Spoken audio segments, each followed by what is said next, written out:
Hi everyone, it's Angela here from She Simply Impacts, and we are about to launch into a fabulous topic to discuss with Sabine Armbruster and Moana Robinson called Adapting to Change in Life. So, who's going to kick us off? Oh, okay. Look, I'm happy to kick off with a question, I guess. And my question would be around, let's go to you, Moana. I know that there's big things happening in your life at the moment. So, with all these changes coming up, what are your thoughts right now about how you plan on dealing with the change, how you plan on adapting with the change? Good question. My thoughts right now are to take one day at a time and to not try and plan too far ahead, even though that goes against everything in business with goals and things like that. The changes that are happening just recently, they they've sort of made me feel if I try and think of everything that's happening recently, plus Christmas, plus a whole lot of other family things in New Zealand, I would be going back to doing what I sometimes do, which is pile everything on top of each other. So I'm just going to go with the flow and just take one day at a time and look at the positives in every change. The changes that are happening are good. I'm just going to look at the positives, and it's really exciting. Life is exciting, and yeah, I find that there usually is a positive in most things that happen. What do you mean pile on top of each other? What does that mean? Let them all build up and then you just don't deal with them, or what does that mean? Oh, just I find that, and we were talking about this the other morning actually at Pilates, how quickly time goes, how quickly life goes. And our Pilates instructor, who was very much younger than the other lady and I who were having the conversation, she said, "Oh, I think it's because." Well, we said it's as you get older, life seems to go so quickly. We were saying, can't believe it's December next week and everything, life gets so fast and faster as you get older.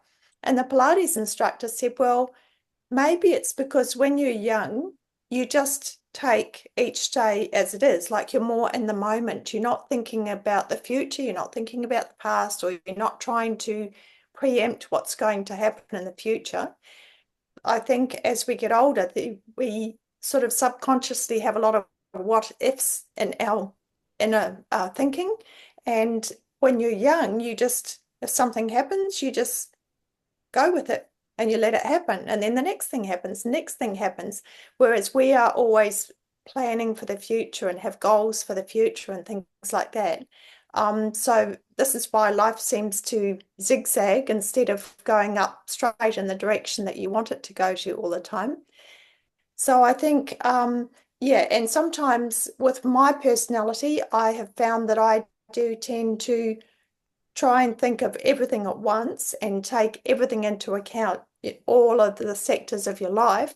And, sometimes it does pile on top of each other, and you're trying to be the fixer and make sure you've got kind of control of everything, I suppose, or filling all of the boxes of your life all at once. And it's not always possible to do that. So sometimes you just have to let life happen as it is right in the moment, if that makes sense. It absolutely does make sense. And I'm going to make a comment about that. And that is that I totally agree with you that when you're younger, because I'm thinking back as you're talking, I'm thinking back to when I was a lot younger. And I've always had lots to do. I've never been in a job where I go to work and I come home and then I've got the evenings and the weekend to myself. I've never been in that situation. I've always had my own business pretty much since I left school. So there's always been stuff going on. But yeah, you're absolutely right. When you're a lot younger, it's almost like you just keep going. Like you don't think No, about the future. You don't think about, when you have kids or what happens after kids or house or finances or, you don't worry about them. Maybe you think about them, but you don't worry about them as much. And you just kind of go with the flow. It's absolutely right. And so it's interesting. I seem to have done an about face in the way that I've got a lot of changes happening in my life at the moment as well. And they're huge. And they're changes that I'm not used to having to deal with.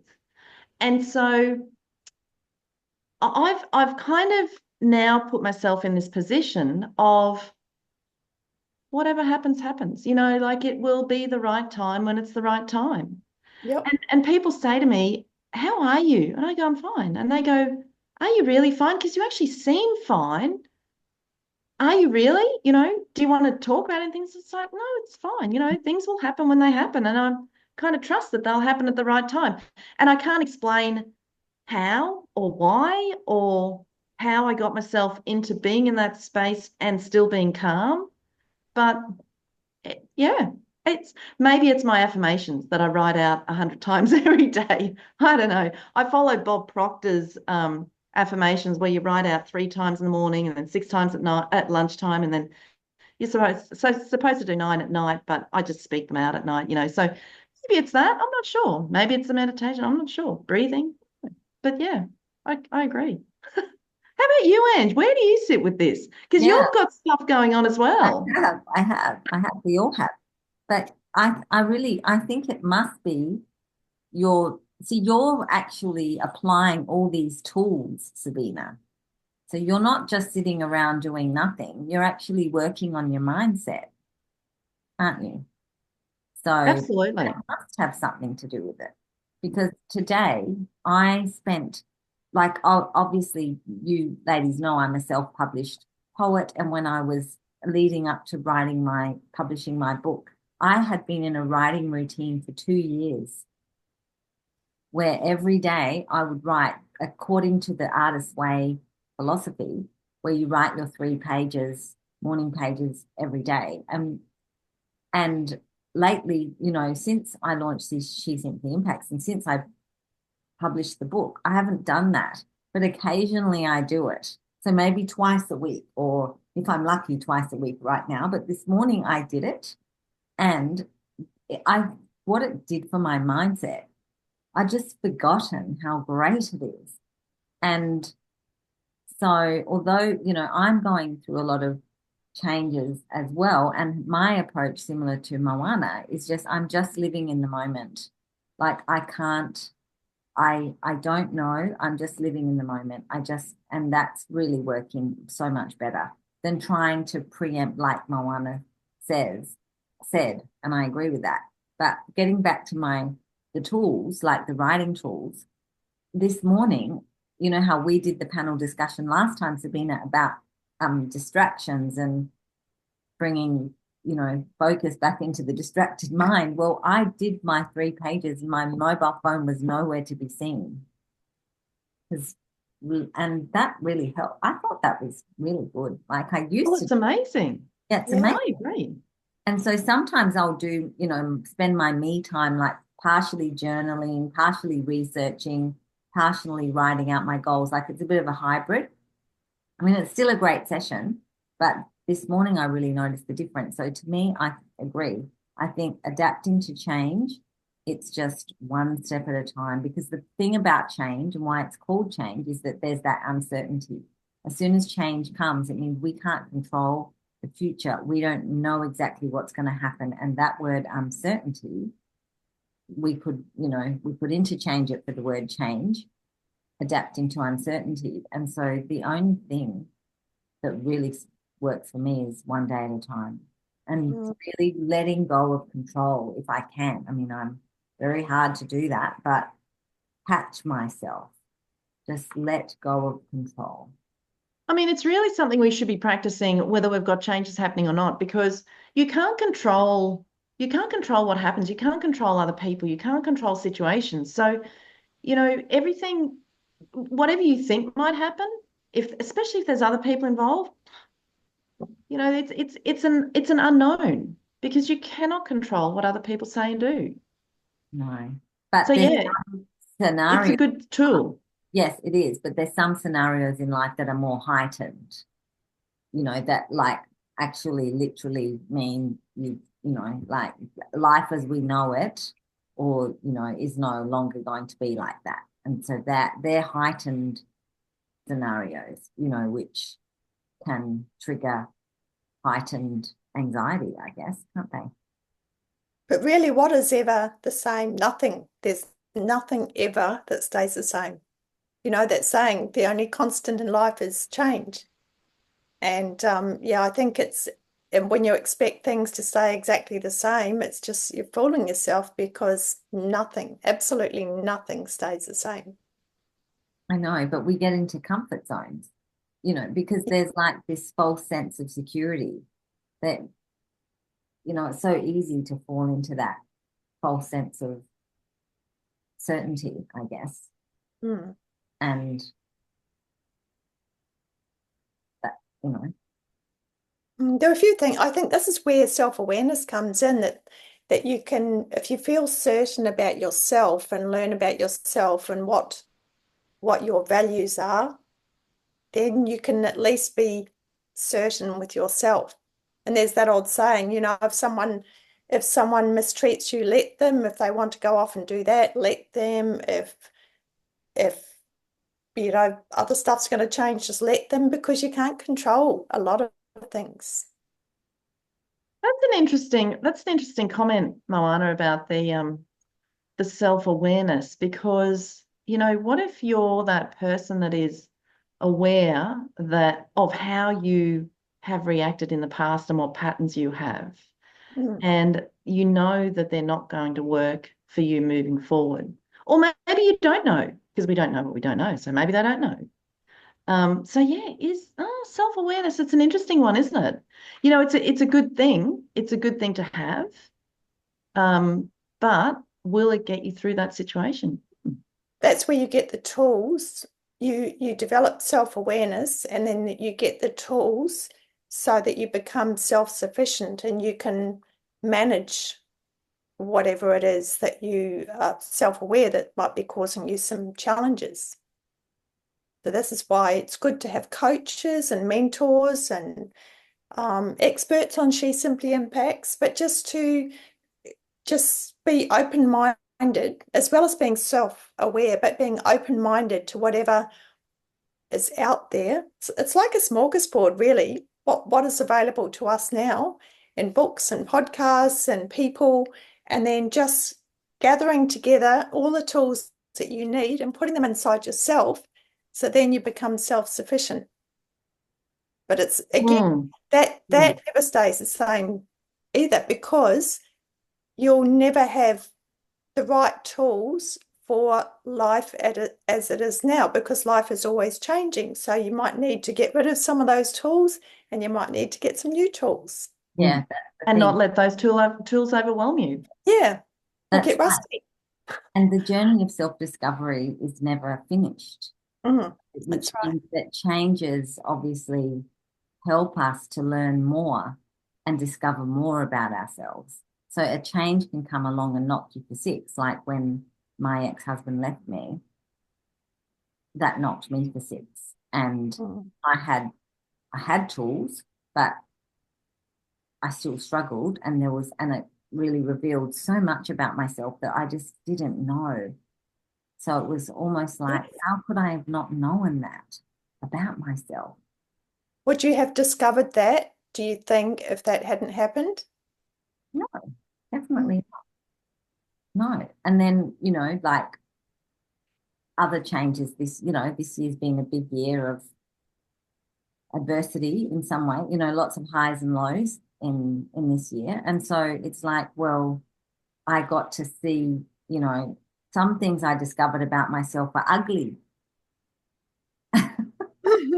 horrible things, that I had to sort of face. It's like, oh, if I get triggered like this is how I behave, and so some are familiar patterns from the past. So it's sort of navigating all this, what about if the way you handle change isn't what you're proud of? But it's, everybody's got a dark side and a light side, haven't they? They do. Yeah, I think if we were all light, we would almost be invisible. It gives us texture. It gives us texture. And so I really think that the important word for me when I did my coaching was curiosity. And I just think if we become curious about life and curious about ourselves and even the way that we relate to other people, even people that are really challenging or have set out to cause us harm, sometimes it makes us step up and be uncomfortable, but then we learn from that, don't we? We do. No, it's true. And that's the thing about change. It makes you feel uncomfortable. Mm, It can or it can. So it's about learning how to sit in that discomfort. mm, mm. And that's what we're talking about, really, aren't we? And sitting in the discomfort, applying the tools that work for us and upgrading the tools. I think that's a really good point, Moana, that some tools, yeah, like that's why we need a big toolbox, I think. Mm.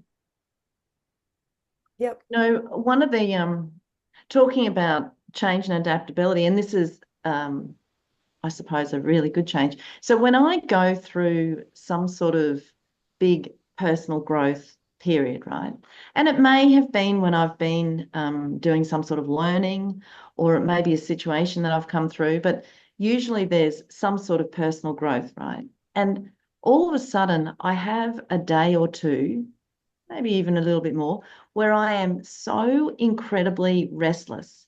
It's like every little cell in my body is antsy, and it's kind of niggling at me and it's going, and I can't sit still and I can't concentrate and I can't, you know, and I've learned to realize that when that happens, to look back and go, oh, there's been some sort of development, there's been some sort of growth, or I've learned something, and it's a big life lesson. And it's really interesting to have, because I remember the first time it happened, I was doing this, I went away for a weekend. It was on a retreat, and it was a skydiving retreat, right? It was a goal setting and skydiving weekend away. And the whole aim was to skydive without any fear and without any adrenaline. So what we had to do, it was the whole exercise in visualization. And then we ended up transferring that over into how to set goals and how to achieve goals, right?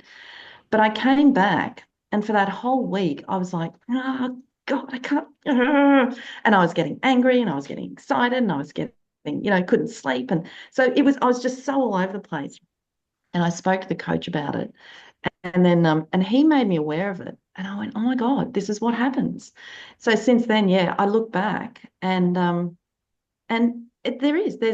these huge changes. Every time I feel like that, there's these huge changes that have just happened. And I've learned big lessons, like I've grown as a person. And it's amazing to realize that. So yeah, it's just another, I guess that's the awareness, isn't it, Moana, that you were talking about? Sounds exciting. It sounds like maybe that's all your body getting all excited and invigorated and ready to go and I'm not sure. I'm not sure because sometimes I can be really quite pissed off in that time. mm, Usually because I don't know why or what's happening. So I have yeah, to actually let it sit and yep. write it out, and then I can put it into perspective. But I Mm. know now that that's what I've got to do. I didn't know that back then, but I know that now.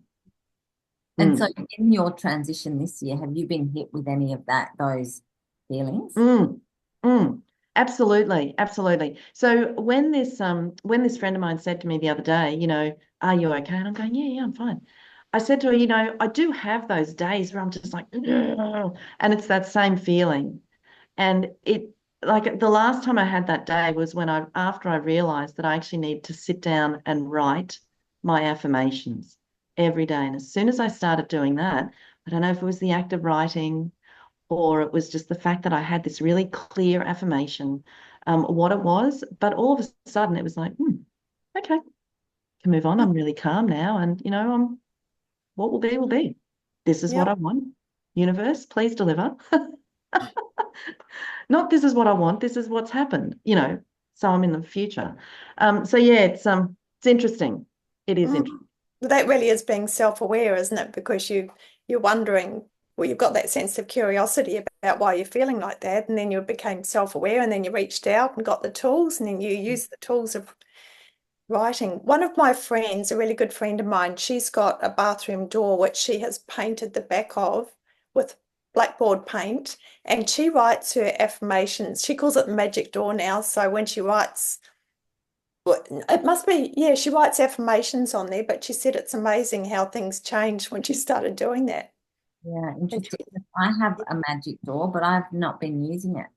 Oh, Toilet door. yeah.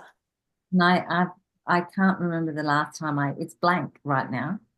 Oh, maybe There you it's a, go.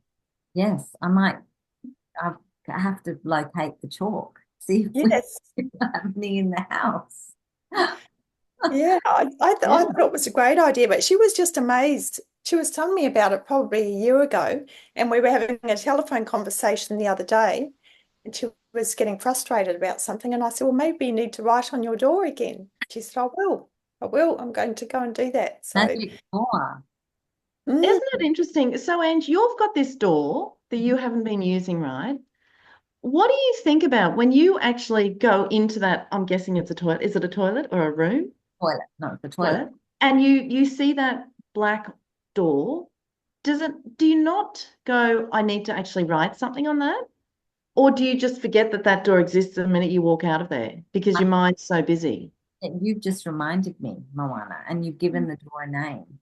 Because I've also been doing my affirmations. So I find affirmations really effective, and I just think they're incredible. And I've got mine written on, I recommend them to my clients as well. And I have mine written on these cards, and in my journal, in my books, my to-do list and the other book, it has one of those sleeves. And so I just move it from book to book.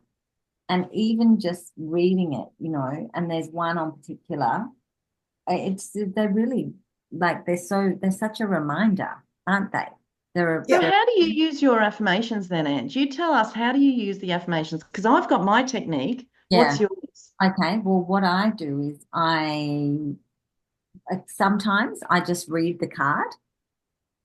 Like this morning, when I give myself that me time where I'm actually, me in my journal, like not my to-do list, my actual journal, then I've been writing them out. I write them out. I write out the ones that I remember. I didn't have the card with me, but there's some that I know off by heart. I remember them. And so they're the ones that I write out, or that I wrote out this morning. And it's like, it's just it's a real anchor, I think. So you can change your affirmations every day. Well, yeah, like I could pick one, like I have a lot of, well, mainly I've got a lot around abundance. So abundance, because of navigating the uncertainty of running, my own business and, what I want to attract and just staying sort of in that zone of receptivity. But then, remembering that these phrases that I've got are really powerful. And then, yeah, so I just sort of, I guess, use them when I need them. But I think that in critical times of change, it's a great idea to get into some little routine, which it's a reminder. So this conversation is really reminding me I have a magic door. I do love affirmations and I use them like quite regularly. I don't write mine down. I remember I was going through a difficult time quite a few years ago, and I would go for walks and I would just keep on repeating the affirmation when I was going for a walk. And also another time when I was swimming laps at a swimming pool, a proper public swimming pool. And each time I put the stroke in, I would repeat the affirmation to myself.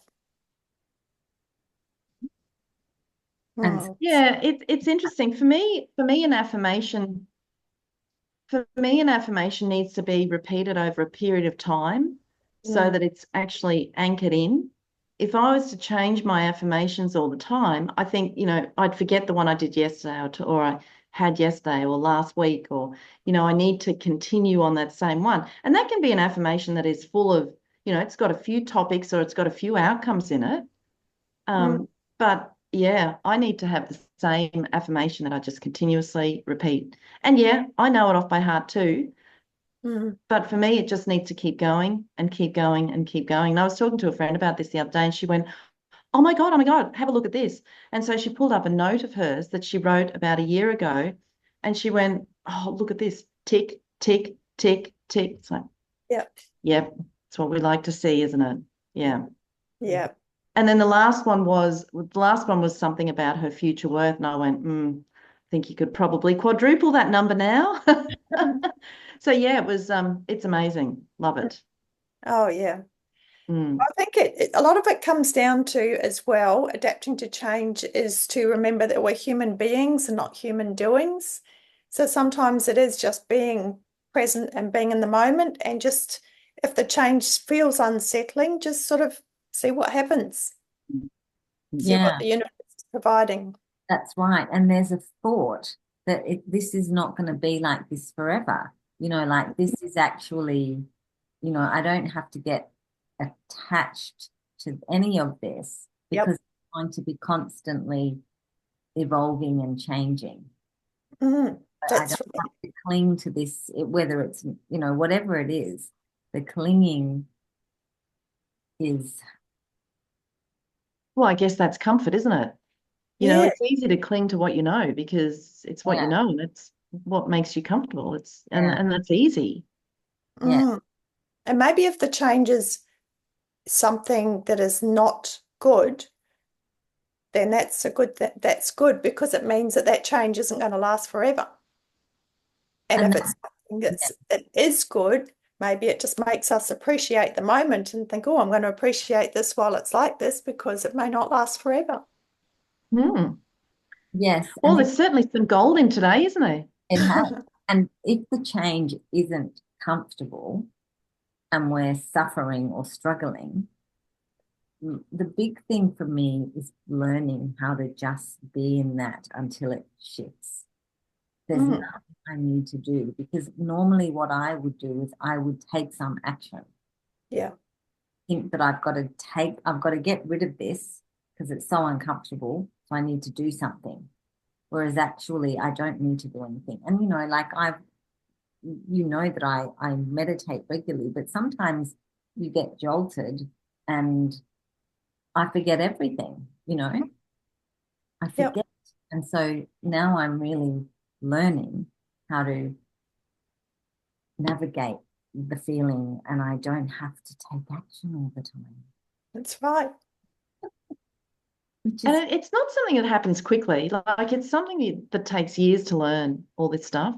yeah, I've got to say, I seriously started my, personal growth journey probably easily 10, 15 years ago now. Yeah. And and if I think back, it's really only the last few years where I can say, yeah, I have come a long, long way. And I'm at the point now where I have, like talking about tools, I have a lot of tools and I can be part of this conversation. I'm quite comfortable with it now. Mm. God, if you asked me to have this conversation 10 years ago, I would have absolutely frozen. Right. So it That's does. Look, quite it interesting. yeah, takes a long time, doesn't it? it It does, does. it does. And Yeah. that's the thing, it's a journey. It's a journey. And the journey of self-discovery, it's never going to end. The journey of change is never going to end. And that's why, the framework in She Simply Impacts is heal, emerge, thrive, impact, and it's circular because we're always circulating back to various, aspects depending on because change keeps happening. And not all of it's good. Some of it, I mean, yes, there's always a silver lining in every adversity. And I know that from experience, but at the time, before you get to that point, there's all that, healing to be done and it's You ongoing. just got to take that first step, Mm. don't you? It's just taking that first step, that one step at a time. Yeah. Yes. Yep. And not That's being all it is. isolating ourselves, because the isolation is the killer. I can be the killer. Isn't it Yeah. amazing how every conversation that we have goes back to community?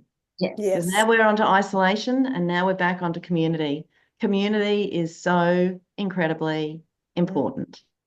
It is. And that's Yeah. a great note to end on, isn't it? So Yeah. yeah, and these beautiful women like Sabina and Moana, like That's why our community is so incredible. Like our She Simply Impacts community, because you know, of women like yourselves. And it's, yeah, so thank you. Thanks for Before we end, can we just do one thing, quickly sum up some of the things we talked yes, about today? You know, like we talked about when we started talking about adaptability, we talked about how to adapt and some of the tools, and we talked about writing things out and affirmations, and we talked about accepting change and being in the now. And what else did we talk about, girls? Just sitting being yeah, uncomfortable. yeah. We don't have to take action if we're, you know, like we just can learn just that it's not going to be there forever. It's like a mindset, apply a mindset to the discomfort. Brilliant. Yeah. Mm. Powerful How stuff. good is that? That's Can all. I just leave you with just a little vision that I just had? I'm just envisioning everybody in life being rocks at the bottom of a river, and the river is always flowing past, and that piece of water is never going to come back and flow past again. So that's life, just, you know, flowing past. And as the rocks in the river, sometimes we're staying there and we're just letting life flow past us. And sometimes we might do a little tumble forward and move down the river ourselves. But we're grounded and anchored. Yeah. Yeah. Very Well, nice. Oh, well, thank you, girls. Thank you. thanks for listening. And if you haven't checked us out and She Simply Impacts, please do. We would love to have you in coaching sessions. Thank you so much. And bye for now, everyone. Angela, bye.